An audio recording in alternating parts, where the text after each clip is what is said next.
It was a typical night, the kind you get used to when you're a trucker. Long stretches of lonely highway and nothing but the hum of the engine to keep you company. I was driving down Route 66, heading into New Mexico. The sun had just dipped below the horizon, and the desert stretched out in front of me, an endless sea of darkness. There was something about this stretch of road that felt more isolated than usual.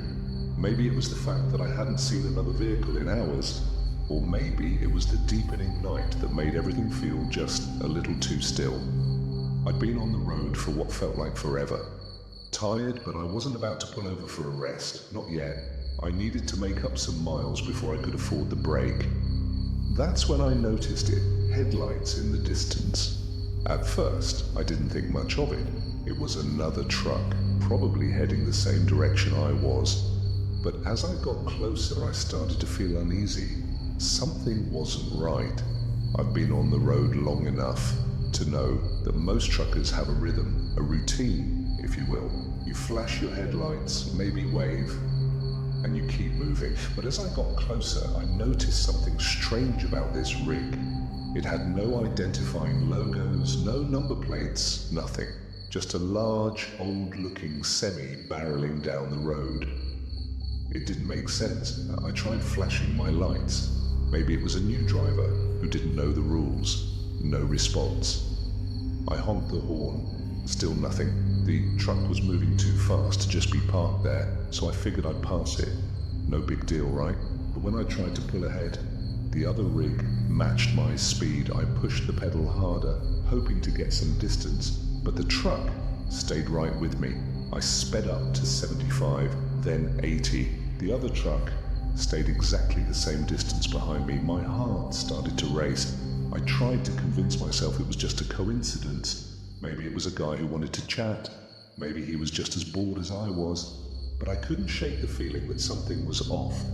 My headlights were bouncing off his rearview mirror, but the truck never seemed to dip down, like it was stuck in place.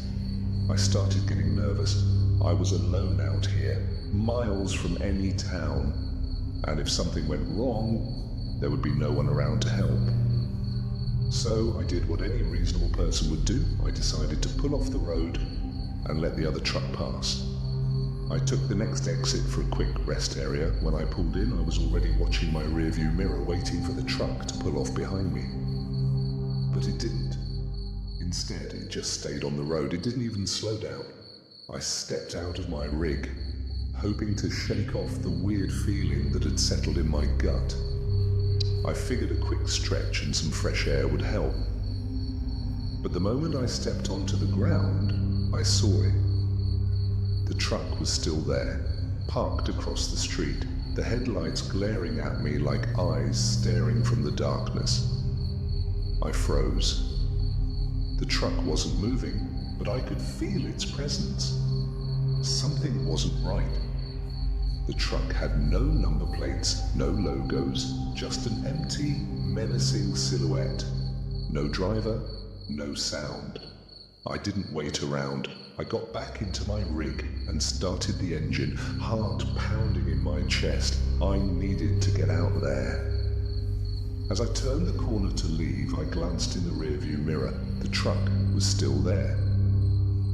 But something strange happened.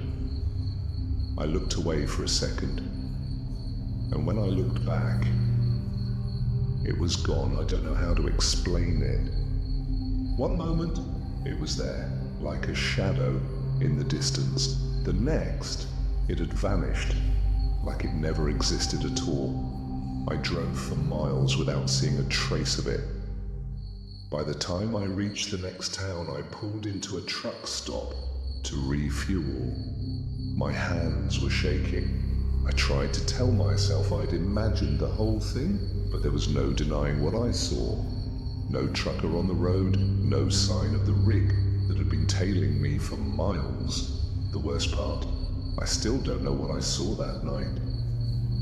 I'm not sure if it was a ghost, or if I was just seeing things, but every time I drive that stretch of Route 66, I can't shake the feeling that I'm not alone, and I can't help but wonder, if that truck will ever catch up to me again.